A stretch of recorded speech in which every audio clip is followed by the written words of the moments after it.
Salve amigos, mais um podcast Experts no ar.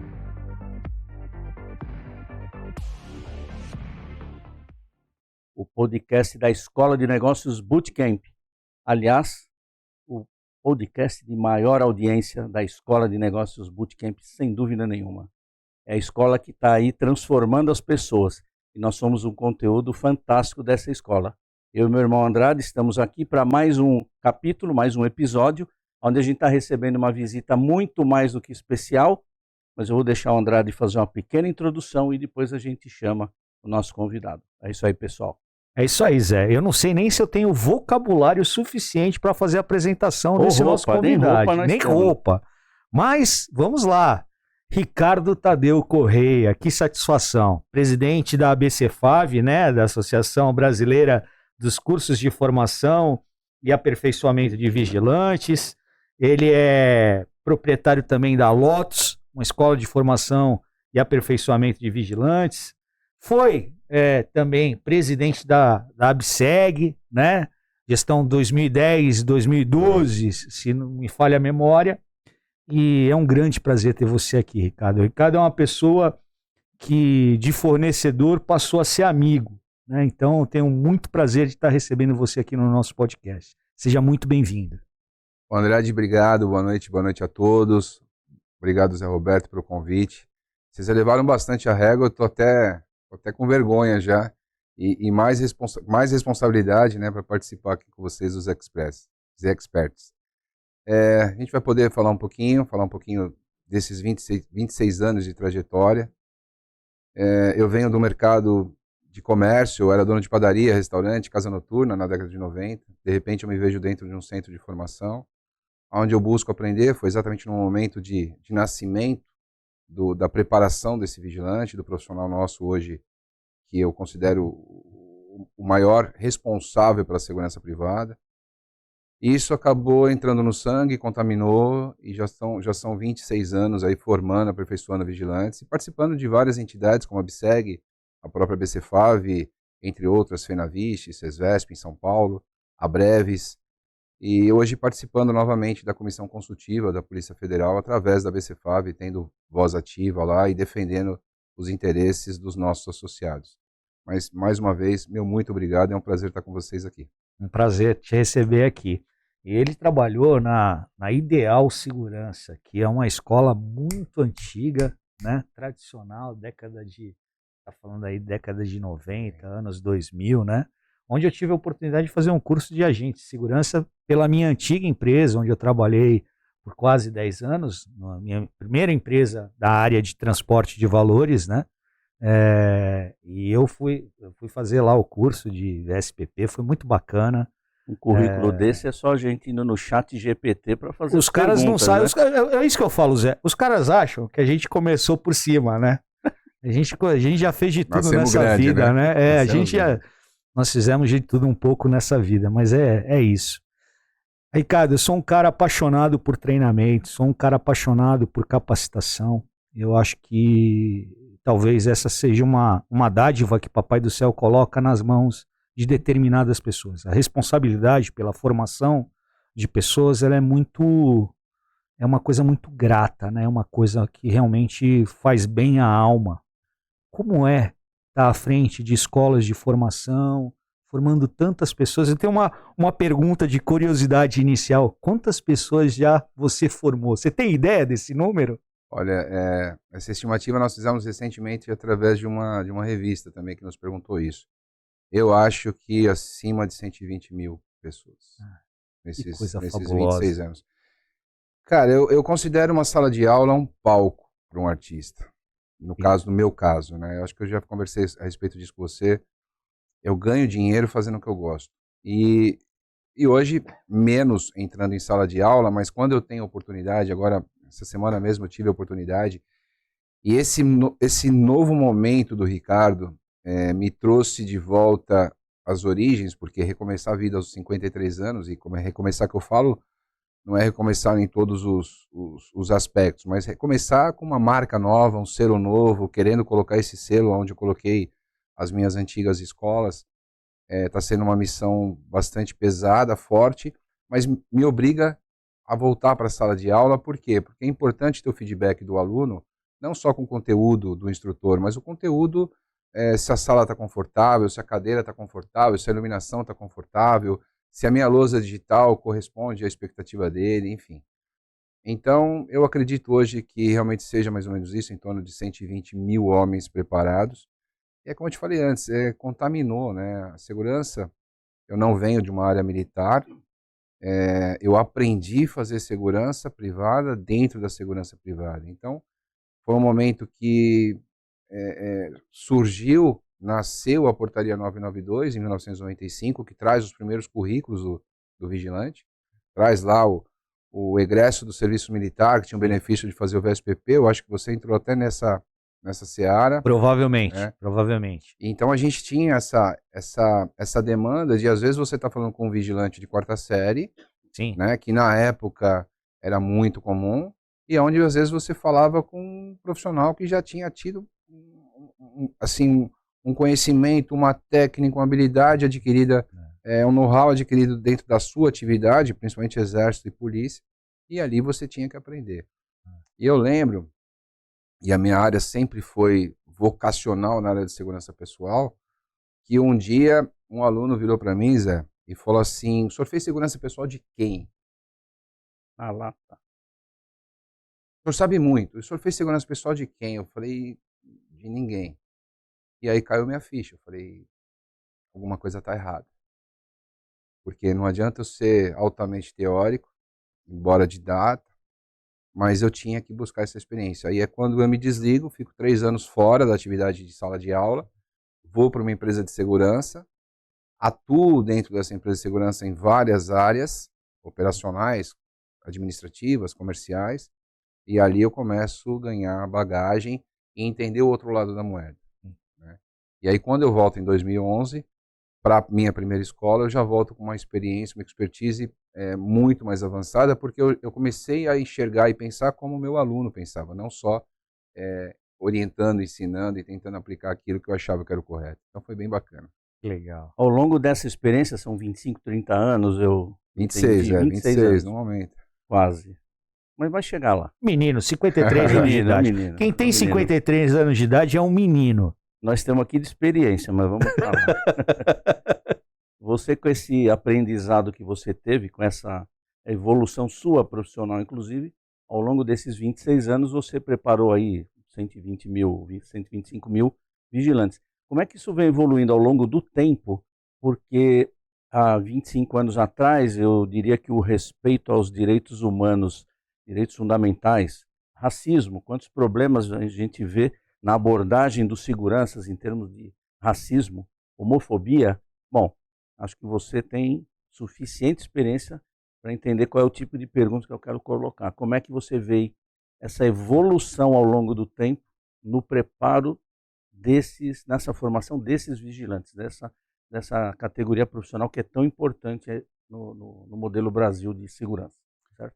Roberto, eu vou te falar, eu acho que a nossa geração ela viveu transformações em todas as áreas, né? Tenho certeza que meus pais não viveram, meus avós não viveram, eu só não vi o homem chegar na Lua porque eu estava nascendo, né? Mas se você puxar assim, a gente viu muita coisa. A gente viu o fim do mundo em 12 de 12 de 2012, a gente viu o fim do mundo em 2000, que seria o fim do mundo. Quando a gente olhava para 2000, parecia uma coisa distante, nós já estamos em 2023. E na segurança privada, na formação do profissional e no profissional, essa transformação ela foi muito evidente, ela ficou muito clara, né?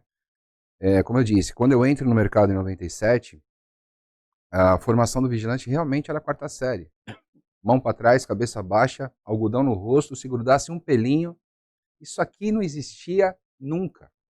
Verdade. Bárbara, nunca. Na nossa atividade, nunca. Você imagina para um cara de 26 anos que entrou no mercado da segurança, comerciante, graças a Deus, uma condição financeira boa. Pra você ter ideia, eu andava de Eclipse em 97 com Eclipse em 94. Brinco na orelha, reflexo no cabelo.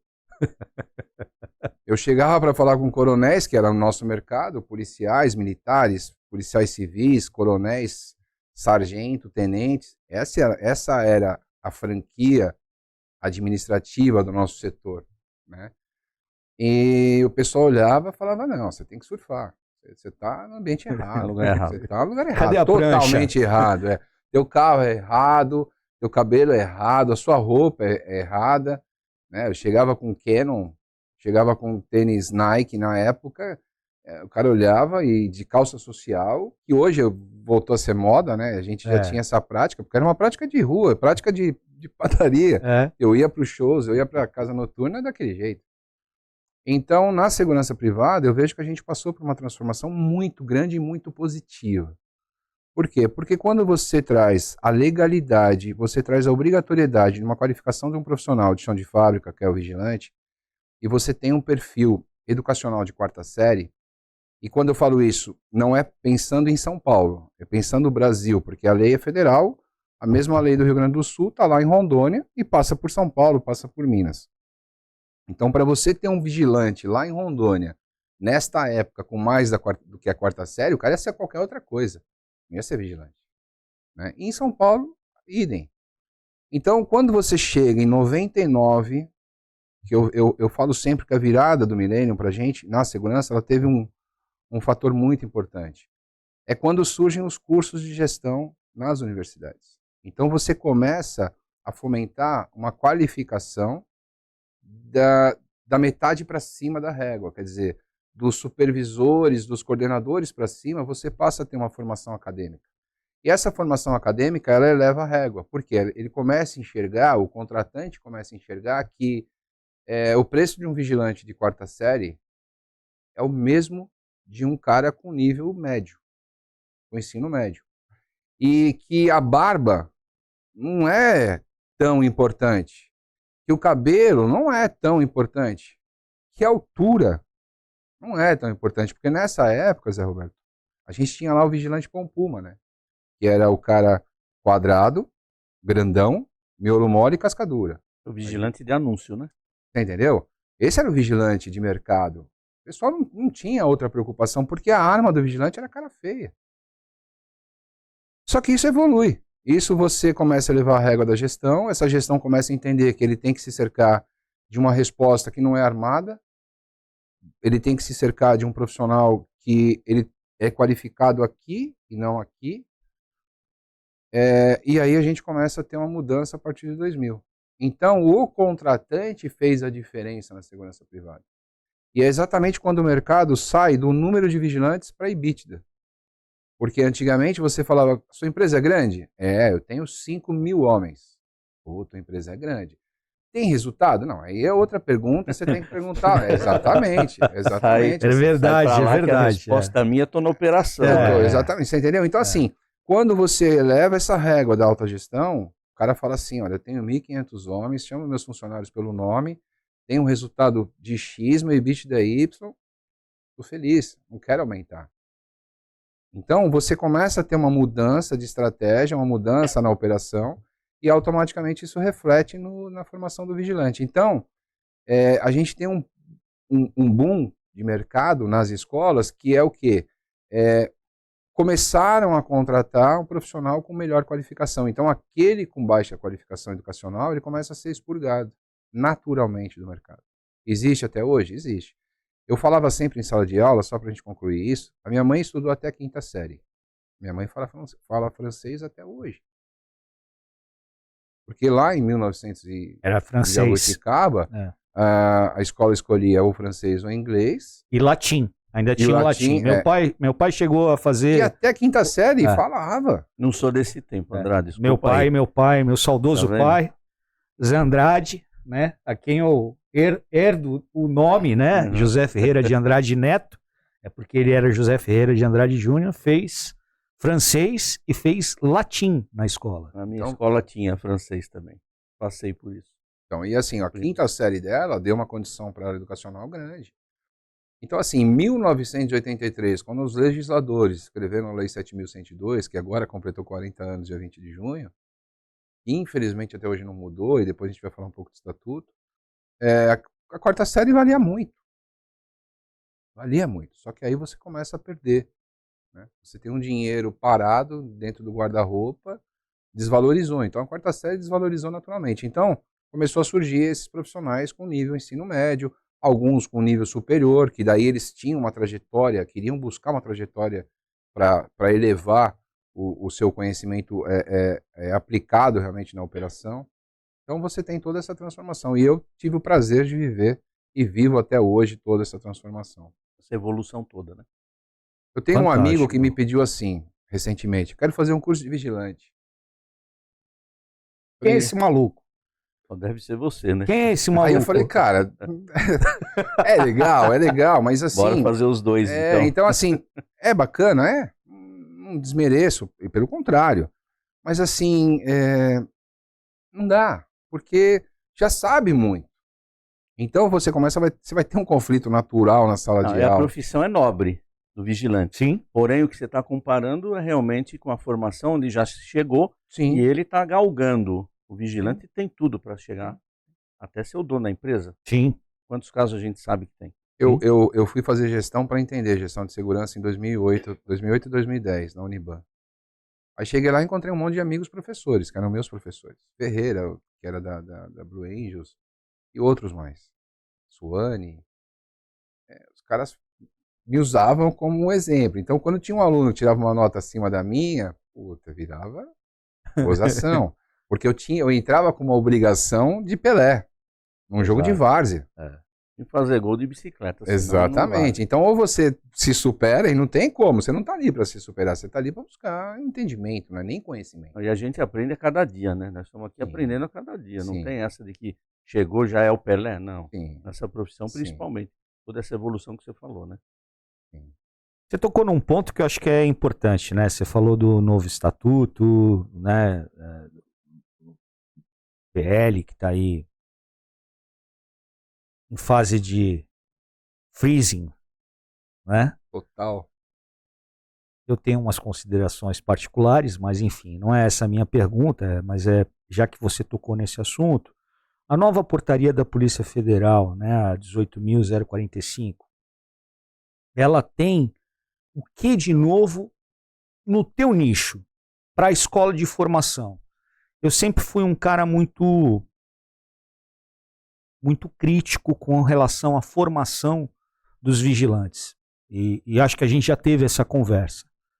E boa parte das coisas que eu mudei de conceitos que eu tinha foram graças a essas conversas. Você foi um cara que, com poder de convencimento, com a tua autoridade, me fez mudar um pouco a minha concepção, que eu tinha até equivocada sobre algumas questões sobre a formação de vigilantes.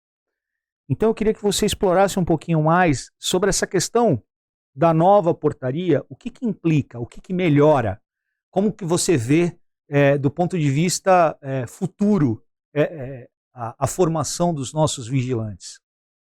O Zé Roberto falou a respeito de racismo, homofobia, feminicídio,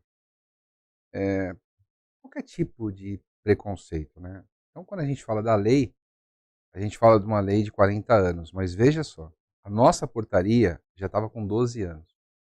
Verdade. E as portarias, Zé Roberto, elas existem para buscar uma atualização mais próxima, porque daí não precisa passar por um legislador. Ela nasce no Ministério da Justiça, sai uma portaria ministerial e segue. 12 anos. Já foi, assim, algo que travou o mercado. Por que travou o mercado? Porque a crítica de 90% de todo gestor de segurança, eu vou mandar o meu aluno na sua escola aprender o mesmo que ele aprendeu 2 anos atrás. Não, ele vai aprender alguma coisa a mais. Mas há 12 anos vocês falam a mesma coisa. Por quê? Porque o nosso conteúdo programático é engessado. E eu acho que tem que ser engessado em alguns aspectos. Tiro é tiro. Defesa pessoal pode até surgir um golpe novo, alguma técnica nova, um Steven Seagal da vida que nasce de novo e faz alguma coisa diferente. Mas, cara, o nosso mercado, ele tem uns 360 assim, ele tem uns loopings gigantes. O criminoso tá lá sem fazer nada, 24 horas por dia, 7 dias por semana. Né? Muito. Ele tem tempo. Muito. Tempo até de ligar na sua casa e falar que seu filho foi sequestrado. E te convencer. Então, eu não conseguia atualizar o conhecimento, porque quando você traz a reciclagem, que é o único setor obrigatório que um profissional retorna a uma sala de aula para reaprender a se proteger e proteger cada vida. 2 anos. A cada 2 anos. Verdade. Cara, a gente está dentro de um setor único. Único, Zé Roberto. E só que eu não consigo fazer diferente. Porque quando eu faço alguma coisa diferente, eu deixo de fazer o que é obrigação e pago por isso. Sou notificado, sou multado, fecho a minha escola. Por contumácia, enfim. Então, quando eu começo a buscar e entender que vai surgir uma nova portaria, uma das coisas que a BCFAV fez, e aí eu falo para vocês, nós saímos de um FEL, nós saímos de um cenário impositor de, sei lá, 30 anos, e nos últimos 15 anos, eu vou falar para você que a gente tem um acesso à Polícia Federal, à Coordenação Geral, único. Depois da entrada do Licínio, que o Licínio se mantém em todas as atividades dentro da Polícia Federal, e se um dia ele assistir isso, eu sou muito grato de ter vivido a geração Licínio na coordenação. Baita cara. O cara que revolucionou o nosso setor, enxergou nós como empresários, porque polícia é polícia. Ele é polícia, quem está do outro lado da mesa? Normalmente. E era na base do cumpra-se, né? Exato. Tá certo. Então, assim, a gente sai de um cenário desse, a gente tem uma aproximação. Então, olha, somos amigos. Respeitamos vocês como controladores, fiscalizadores, mas, por favor, nos respeitem como geradores de emprego, responsáveis pela segurança privada e, acima de tudo, um braço hoje muito forte do lado de cada muro. Então, quando a gente ganha esse presente, quando a gente ganha esse acesso, a gente tem que saber usar disso a nosso favor e a favor da sociedade. Então, e ser propositivo. Exatamente. Que foi o que vocês passaram a ser. E aí nós apresentamos para eles um projeto de para e por quê. Então, um exemplo. CNV era feito só no sindicato. Pô, eu que faço todo o processo do vigilante na Polícia Federal, por que eu não posso gerar CNV? Outra coisa, o meu vigilante tem uma CNV de 4 anos e a reciclagem dele vale em 2. Em algum momento, isso não vai casar. Não vai casar. Então não é mais fácil, doutor, o senhor entender aqui, ó, D era assim para as escolas, e por quê? Porque daí a gente amarra a CNV exatamente no exercício da reciclagem dele. Perfeito. Show. E deixa eu fazer, porque de vez eu gerar um certificado, um baita papel que eu já dou a CNV. Chancelou. Doutor, outra coisa, eu tenho um currículo dentro da portaria. Por que nós não tiramos o currículo da portaria, coloca como instrução normativa e sempre que houver necessidade de, a gente senta e discute. Por exemplo, começaram a matar galinha no galinheiro.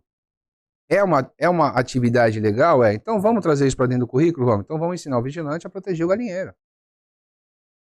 Porque é uma modalidade nova de crime. Eu não preciso esperar uma nova portaria. Eu simplesmente sento com o coordenador geral, faço a defesa, ou ele mesmo sugere, façamos a defesa, sugerimos, propomos e introduzimos a nível Brasil, através da BCFAV, através das entidades de classe. Então, isso tudo avançou demais nessa portaria. Eu digo, e você tem um grande amigo que hoje está na comissão consultiva, que é o Max, ele ouviu lá, todo mundo pleiteou alguma coisa na portaria. Principalmente agora para refazer algumas coisas na portaria, porque eu concordo com o Dr. Campidelli que o feito é melhor que o perfeito.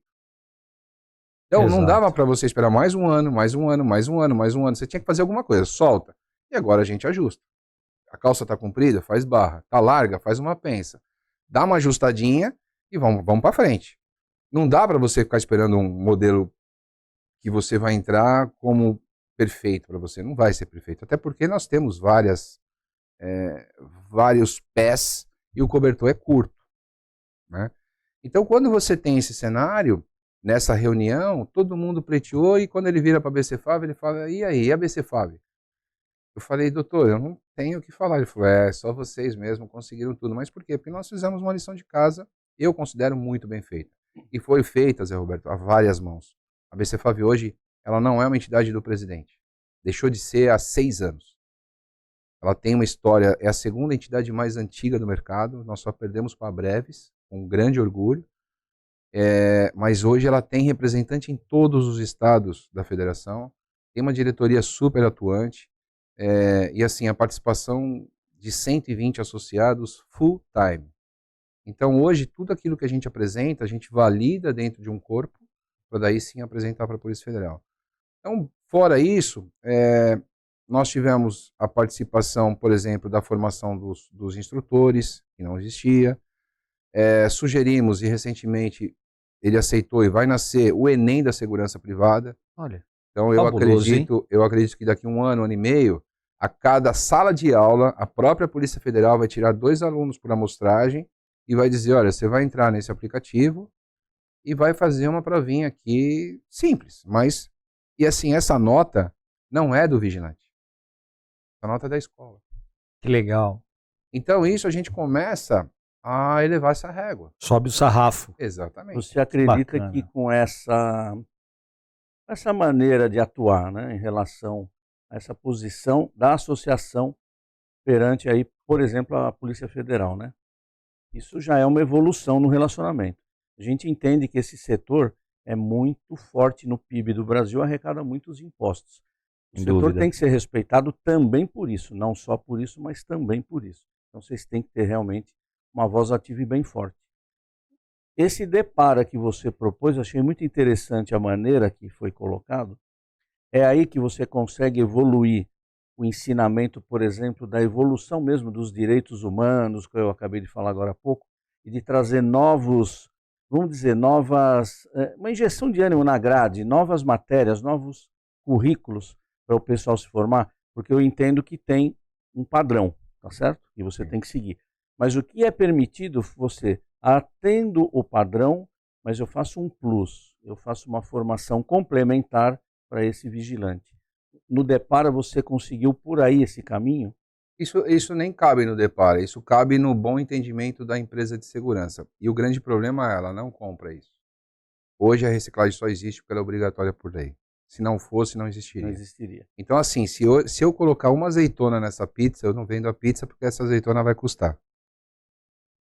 E aí eu vou te trazer um modelo meu, Lotus, que o Andrade teve lá, eu tenho uma baita tecnologia que eu implanto e eu não consigo cobrar por essa tecnologia. Para introduzir essa tecnologia como um plus. Foi com essa colocação que eu quis dar para você a possibilidade dessa resposta. De entender que se você quiser fazer alguma coisa adicional, você tem que, vamos dizer, doar dentro do teu custo. Ou doar ou suprimir alguma coisa. Porque assim, hoje, como que eu enxergo o cenário empresa, escola e aluno e vigilante? Para a empresa, o custo da reciclagem, ele é mínimo. Eu cobro da X empresa de segurança R$300 uma reciclagem. Só que a reciclagem custa para a empresa R$2.900. Aí você vai falar, que matemática é essa? E aí eu te explico. Quando o Andrade tira o Zé Roberto, vigilante, de um posto do shopping, ele é obrigado a colocar uma reposição no shopping. Essa reposição tem um salário, tem um benefício, tem um encargo, tem todo o custo. Se você colocar isso tudo no papel, custa R$2.300. Aí ele paga mais 300 para mim e vai para 2.600. Ele paga mais 100 do exame psicológico, que é um outro ator que não tem nada a ver com a segurança. E aí ele custa R$2.700 uma reciclagem. Então veja, ele me olha, eu custando R$2.700. Eu olho para ele me pagando 300. Não tem matemática que aguente. Não fecha a conta. Não fecha. E aí, se eu falar para ele assim, Andrade, sei lá, vamos fazer um curso de transposição de arma longa para arma curta, porque o seu profissional trabalha com a calibre 12, nós vamos pôr uma bandoleira nele, vamos colocar uma pistola, então ele vai lá, joga a arma longa para trás, perdão, saca, saca calibre 12, saca a pistola e dá sequência nos tiros com a pistola. Vamos, Ricardo. Andrade, vai custar, tiro é caro, vai custar R$1.000 por homem. Ele fala, putz, Não dá. Não Não dá tenho pra dar eu não uns tenho quilinhos a essa, menos aí, né? eu não tenho não essa tem um budget margem para isso, não tem nesse, orçamento para entendeu? isso. Não fecha. É. Então, assim, eu sonho em dar mais, ele sonha, ou melhor, ele critica em não ter mais, mas nós não temos. Nós temos um vale aqui entre nós dois que não bate, não fecha. Não tem como eu fazer algo a mais. Então, assim, eu tenho clientes orgânicos que o cara fala, não, eu quero café da manhã, breakfast pro meu funcionário. Eu quero almoço, não quero almoço de prato feito, eu quero filé mignon. O treinamento, eu não quero assim, você dá 40 tiros na reciclagem, eu quero que o meu vigilante dê 100. Só que é diferente. O cara é de uma grande joalheria, uma marca famosa no país.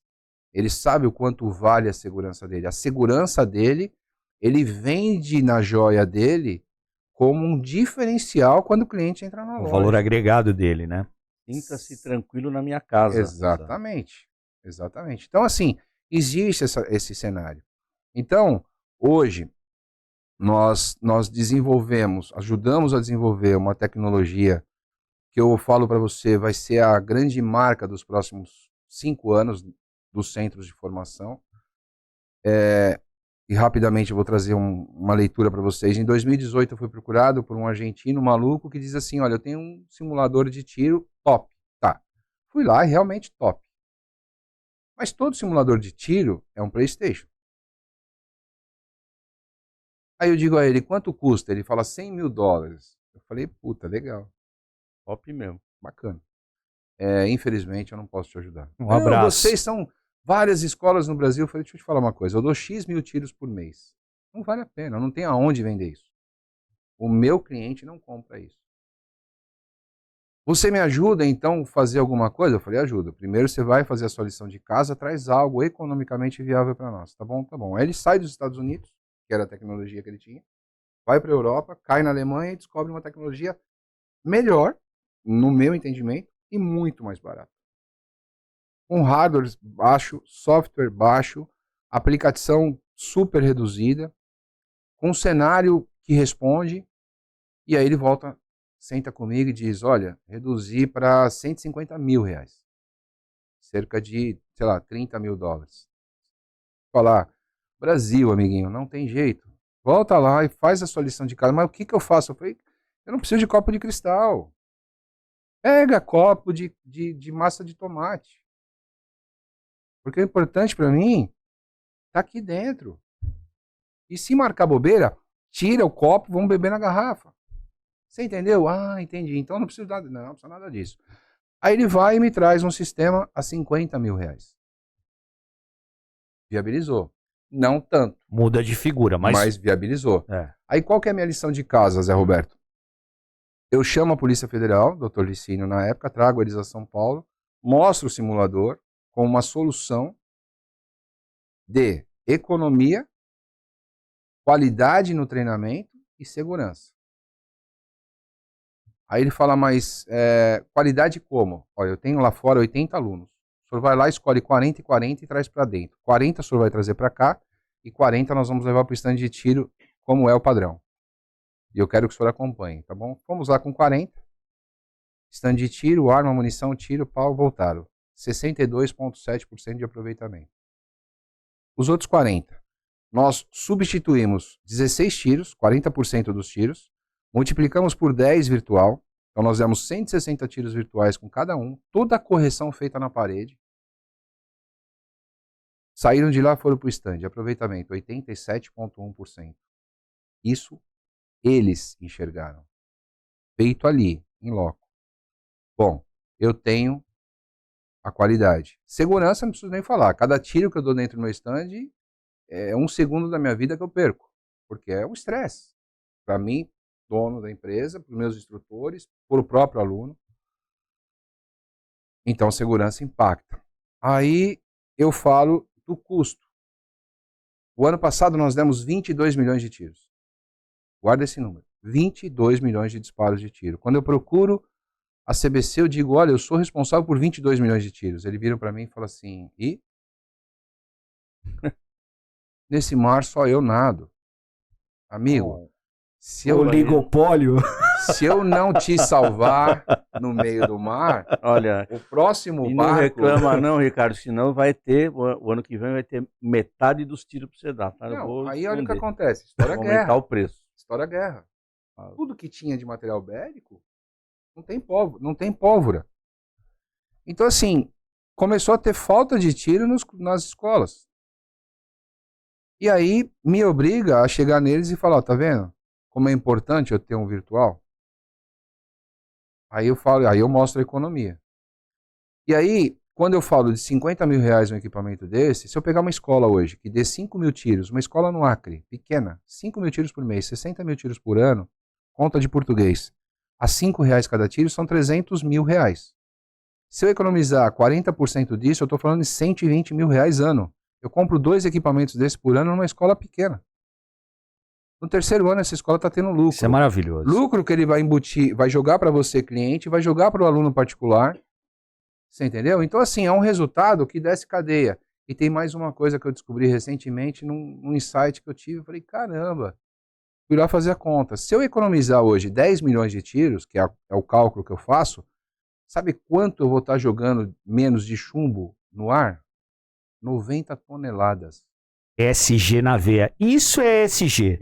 Isso é SG, não é certificadozinho, não, siglazinha. Não, o cara tá impactando... Por isso tem uma força para essa... Exato, na questão ambiental. Isso. Então, assim, totalmente alinhado com o conceito. Fabuloso, Ricardo. Então Desculpe, eu fiquei com uma curiosidade em relação a esse treinamento do tiro virtual versus o tiro real, vamos chamar assim. Me dá a impressão de que a pessoa treina também psicologicamente mais leve. Errar um tiro real, ele sabe o custo, ele sabe que ele podia estar melhor, ele se sente despreparado. Na hora que ele está lá fazendo o treinamento virtual, tem essa pegada psicológica, e aí ele chegou mais leve no tiro real, e aí ele acertou muito mais, então ele olhou para o lado e falou assim, eu não dei tanto prejuízo, porque eu levei menos tiros, que tem mais custo, para eu aprender a tirar melhor, ou não aprender não, para eu aperfeiçoar o meu tiro. Essa pegada da tecnologia versus comportamento versus pessoas. O cara elimina o stress fire, né? Ou seja, o cara vai... Você acha que relaxado. É um caminho por aí mesmo? Total. E eu vou mais longe, não é só isso. Você acertou assim... Você foi preciso. Só que veja, quando eu tenho uma tela, o tiro ele passa a ser coadjuvante. Quando eu tenho um cenário, eu crio um cenário, eu faço uma análise de risco local, eu posso ir lá no cliente dele, filmar, levar essa gravação para uma tela, eu faço uma análise de risco, eu faço um gerenciamento de crise, eu faço uso progressivo da força desde o meu comando de voz até sim o saque da arma, e eu ainda entro na legitimação da defesa. Então eu crio todo um processo na cabeça do vigilante. Porque quando você vai para o stand, o que você ensina o vigilante a fazer? Atirar e atirar no garrafão. Matar. Atira para matar, atira para se defender. Atira... Não, lá não. A gente vai conduzir ele no instintivo, no avisada, no barricado, no stress fire, no double tape. Nós vamos ensinar ele todo um processo, porque você lembra que eu te falei que o simulador é um PlayStation? É uma análise situacional, né? Sim, porque assim, ele não é um PlayStation, é da sua época o Flight Simulator, não é? Da Microsoft. Sim. Você voou naquilo? Com certeza. Que todos nós compramos, né? Com certeza. Porque era um barato, você decolava... o aviãozinho era bimotor só. Exato. Sim, você decolava do aeroporto de Nova York, a primeira coisa que você via era a Torre Gêmeas. E você entrava no meio da Torre Gêmeas. Passava por elas. Então assim, o que mudava do Flight Simulator que nós usávamos para o Flight Simulator que a Boeing usava? É o ambiente. Então quando eu tiro da sua sala esse simulador e levo ele para um ambiente que o Ferreira conheceu, eu levo ele para esse ambiente e ele incorpora esse profissional, ele incorpora esse profissionalismo, ele incorpora essa resposta que ele tem que dar. como o piloto lá da Boeing faz, porque o piloto, quando ele acessa o cockpit, ele faz todos os comandos. Sejam bem-vindos passageiros, nosso voo número tal, tal, tal, com destino a tal, tempo de voo é tal, a temperatura lá é tal, enfim. Então ele incorpora tudo isso. E é isso exatamente que a gente traz para dentro do nosso ambiente de trabalho, para o nosso ambiente de treinamento. A diferença, né, Andrade, que lá na aviação isso já é uma coisa aceita, já está introduzida. Perfeito, perfeito. Essa facilidade, né? Perfeito, faz parte, né, do currículo, tudo. Essa inovação é fantástica, é fabulosa. Eu estive lá conhecendo o ambiente lá na Lotus e pude praticar lá no simulador. É fabuloso, fabuloso. Eu acho que esse é o futuro. Na empresa nós já temos um projeto similar, né, que a gente começou a desenvolver, até em decorrência de uma visita que eu tinha feito numa outra congênere, né, eu tinha visitado uma outra transportadora de valores que já usava simulador de tiro virtual. É um outro sistema, né, muito mais, não tão moderno quanto o seu, né, mas a gente começou a desenvolver um projeto a várias mãos aí, junto com o pessoal da Universidade de São Carlos, mais um grande apoiador nosso, que é o Johnny, que foi capitão, né, do GAT. Enfim. Eu ajudei eles também lá. Então a gente fez um projeto em parceria com eles, né, o Max, você citou o Max, deixa eu mandar um abraço, Max Tavares Madruga, nosso grande executivo de risco e segurança, um dos caras que mais conhece da área de risco e segurança, tenho uma profunda admiração pelo Max e com certeza deve estar contribuindo bastante aí na comissão lá, com o Dr. Campidelli, né, enfim, que veio substituir o Dr. Licínio também, que é uma sumidade, te ajudou bastante nesse projeto de A para B, né, eu acho que a gente ganhou muito com a Polícia Federal, com essas novas cabeças, né, com essas novas mentes, e tenho certeza disso. Mas o que eu queria te falar não é nem tanto da questão da tecnologia. Acho que o Zé explorou bastante e você surfou nessa onda. Puxei que acho a brasa aqui para minha carne, né? Tá certo. Do ponto de vista de qualidade humana, você já falou em números, e contra números não há argumentos, né? Ou seja, dos 60% para o tiro do stand, para os 80% de assertividade no tiro simulado, né? No tiro no simulador. Mas do ponto de vista de feedback dos alunos, o que você tem percebido? Como é que tem sido essa aceitação e essa convivência com o simulador de tiro virtual? A gente está na fase da descoberta, né? A gente está na fase do idealismo ainda, né? Porque como a gente ainda não introduziu ele na portaria, ele ainda está naquela, deixa eu ver como é que é, né? Na dúvida. Quando eu posto alguma coisa na internet, eu tenho ainda, pelo menos hoje, ainda mais em torno de 30% da população criticando. Ah, vocês vão tirar o tiro real, vocês vão qualificar o profissional. Justamente por não entender. Por ignorância, né? Então eu acho que a partir do momento, e uma coisa importante também para deixar frisado, o que nós apresentamos para a Polícia Federal? Que seja facultativo. Não seja uma coisa obrigatória. Ou 40 tiros, ou R$ 24,16 virtuais, 160 virtuais. Agora, o grande barato que eu vejo, e você viu lá, é que ele é real time, Zé Roberto. Eu subo o relatório para a Polícia Federal assim que o atirador acabar de atirar. E não tem como burlar. Tem jeitinho. Não tem. Eu posso colocar biometria, eu posso colocar facial, eu posso colocar a leitura que eu quiser de controle, que é o que a Polícia Federal quer. Porque a gente precisa elevar esse sarrafo também das escolas. A minha preocupação, ela não está também passando só pelo desenvolvimento do profissional, ela passa por uma métrica que me coloque igual à escola de vocês. O Andrade faça igual a eu. Certo ou errado, mas que a gente possa ter os mesmos direitos e obrigações iguais. Então, quando eu trago isso para uma seriedade da Polícia Federal, eu digo, olha, hoje nós demos 22 milhões de tiros, mas só 16 milhões aparecem, Tem 8 milhões aí que ninguém acha. Alguém não está dando tiro. Alguém burlou. Alguém não dá tiro. Aí eu te pergunto, a empresa de segurança, quando eu vendo a 200 e tem uma escola vendendo a 100, ela vai treinar 100. Só que ela não pergunta se o cara cumpre tudo. E esse profissional que passou por lá, amanhã ele está trabalhando numa grande empresa. Aí ele faz uma besteira, a mídia fala o quê? Seguranças matam. Quando acontece... Vide caso Carrefour, né? Vide caso Carrefour, era uma empresa que não era legalizada, enfim. Isso não vem para frente, né? Da câmera. Não, todo mundo sofre. Mas, meu irmão, isso não vem para frente da câmera. Quando tem alguma coisa que funciona mal, porque funcionou bem, você não fez mais que obrigação, exato, né, Ricardo? Agora, funcionou mal, vai parar na mídia.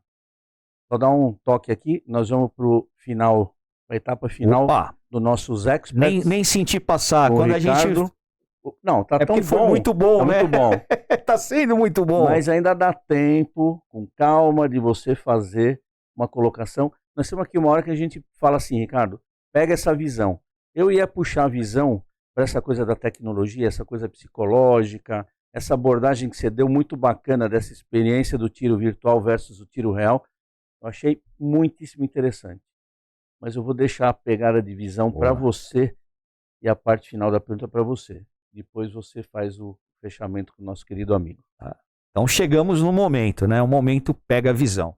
Normalmente esse momento a gente pede um papo reto para o nosso convidado.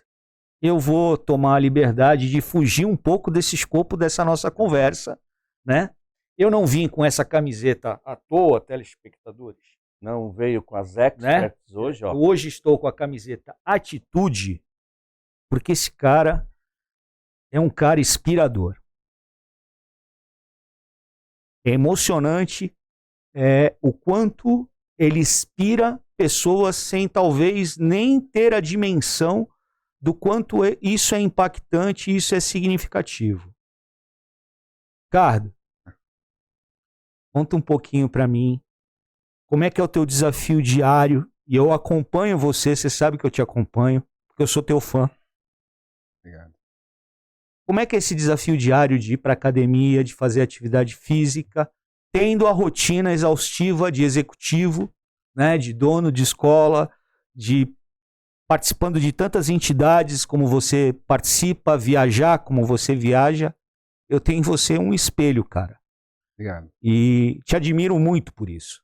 Então, conta um pouquinho como é que é ter essa atitude, essa gana de ir para academia e vencer o sedentarismo todos os dias. Emocionado, mas essa visão é bacana, hein? Vamos lá. É isso. Cara, eu acho que nada é por acaso na nossa vida, né? Às vezes a gente lamenta, às vezes a gente tenta entender o porquê, e a gente pergunta pro cara lá de cima, né? Por quê? Depois por que eu? E não tem resposta imediata. Se eu falar para você que hoje eu vim com a palavra, quando você ia perguntar para mim qual seria a sua palavra, como o Colette fez recentemente lá no 5 para cima, qual é a sua palavra hoje? E, cara, eu te juro pelo meu filho que seria atitude. E agora que você chamou a atenção, que eu fui ver que realmente a sua camiseta está escrita atitude. E veio bem intencionado, Andrade. E quando você fala de emoção, cara, eu não sei se eu estou muito sensível, e a sua emoção me emociona, e espero que a gente emocione também a todos. O que acontece? Eu, há 7 anos atrás, eu me vi perdendo a sensibilidade da mão, do braço direito. Vou ao médico, examina. Bom, resumo, para a gente ser breve, eu descubro uma esclerose múltipla. Esclerose múltipla é essa que não fecha quadro, vai e volta, algumas sequelas, mas a mais mesmo da mão direita. Só que com a pandemia eu entrei também num buraco que, acho que o Brasil, né, o mundo entrou, de você ser um empresário, você ter obrigações, você ser um presidente, você ter a cobrança, e eu não sabia o que responder, porque o mundo não sabia o que responder. E quando você respondia, o Zé falou, se acertasse, obrigação. Se errasse, cruz.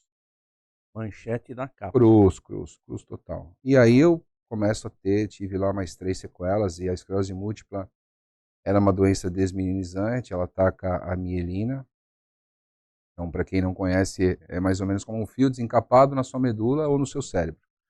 Inclusive, todo esclerosado, eles chamam de cérebro iluminado, porque quando você faz lá a ressonância magnética, fica parecendo uns clarões ali. Fica parecendo o céu estrelado. E eu tenho essa doença. E aí, cara, eu me vi num lugar onde eu nunca imaginei estar, porque eu sempre fui um cara muito ativo, muito competitivo, sempre gostei de vencer em tudo, bolinha de gude, tudo. Sempre joguei tênis, sempre joguei bola, sempre fui ativo, enfim. E aí eu me vejo perdendo o controle da perna direita. Me vejo caindo, me vejo esborrachando literalmente no chão. E assim, o que mais me doeu um dia foi eu cair na frente da minha mãe, que tem 83 anos. E a minha mãe não sabia o que estava acontecendo e eu não conseguindo levantar. E aí eu me vi, dizem que embaixo do poço tem um porão. Eu estava ali. E esse lugar, cara, ele não tem... ele não tem luz. Você não enxerga a luz nem do trem que está vindo. O trem sobe do porão para cima. E aí Deus, eu sempre acreditei muito nele, hoje muito mais. E aí, um dia, conversando com ele, desafiando até, minha esposa começou a seguir um cara, um rapaz chamado Gildo.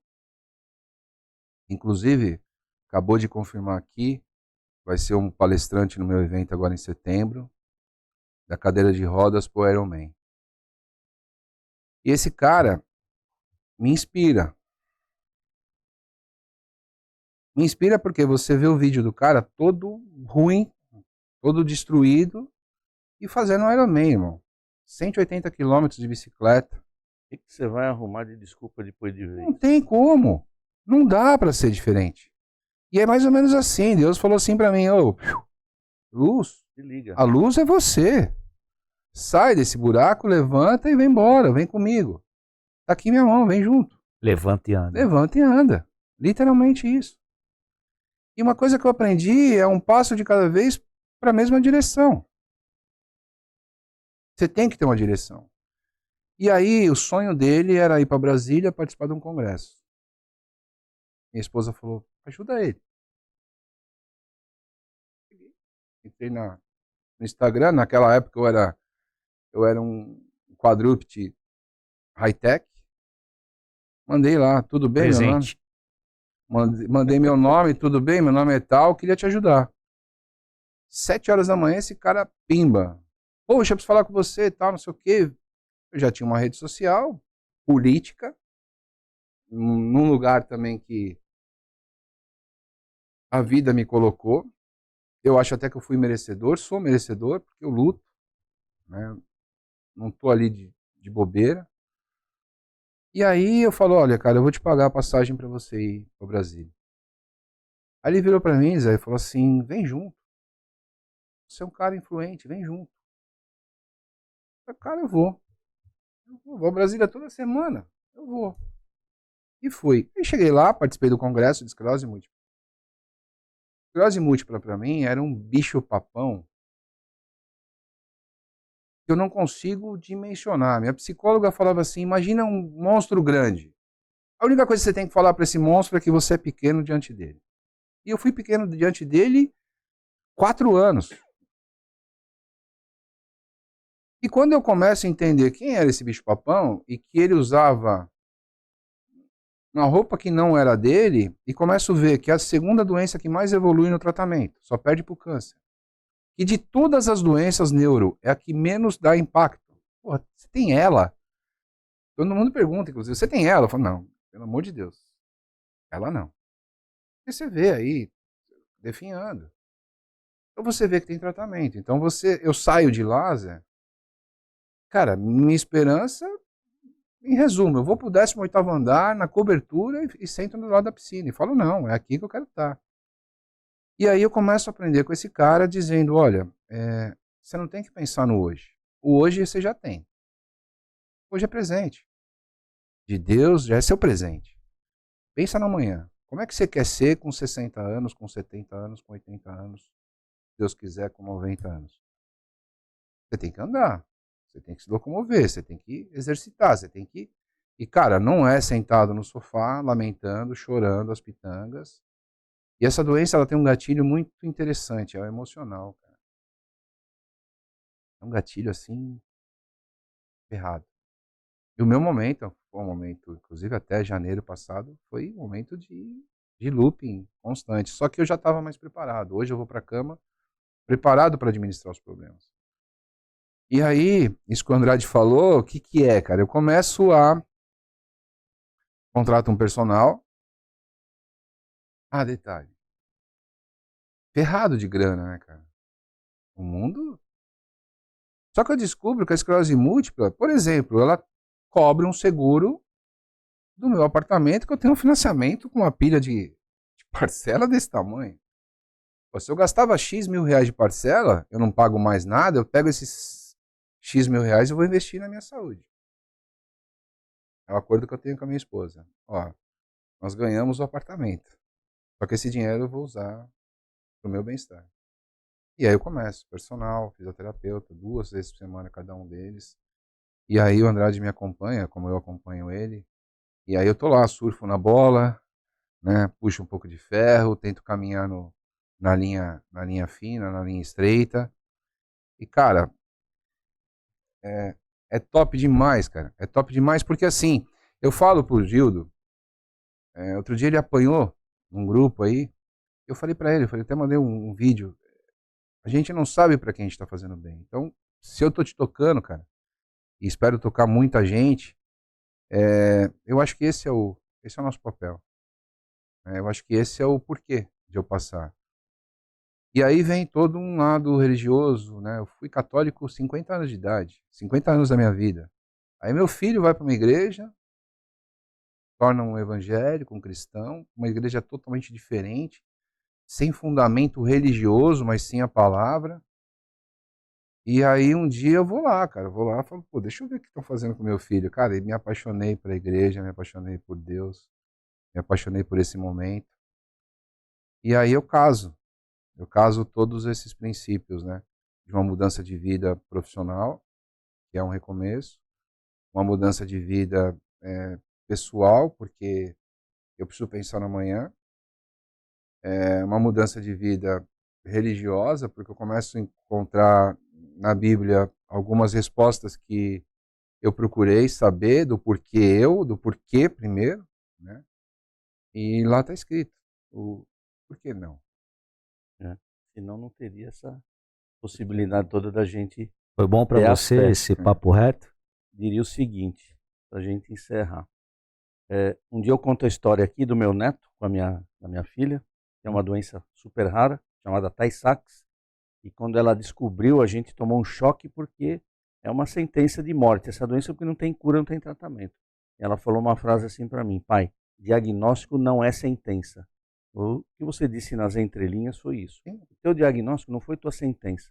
E o que você fez foi isso aqui, ó. Tomou atitude. Então, parabéns porque você matou. Quando você falou que ia trazer a camiseta por um motivo, eu falei, lá vem coisa do Andrade. Sou fã desse cara. Muito obrigado pela sua presença, o seu depoimento foi emocionante, sim. Você viu que o Andrade, ele é emotivo pra caramba. Esse meu irmão aqui é demais. E a gente agradece demais a sua presença e o seu depoimento. Deixo para você fazer a despedida, porque o convidado deixou você... Antes de mais nada, mais uma vez, obrigado, meu irmão. Obrigado. Sabe o quanto que eu te admiro. Obrigado. E, fera, eu falei isso outro dia. Não inverta essa ordem. Saúde, família e trabalho. Cuida da tua saúde. Saúde é coisa séria. E a gente tem que cuidar. Valeu. Pega esse papo. Pega essa visão, fera. Esse é o papo reto de hoje. Esse é o papo reto de hoje. Valeu. É isso. Obrigado mais uma vez. Tamo junto. Tamo junto.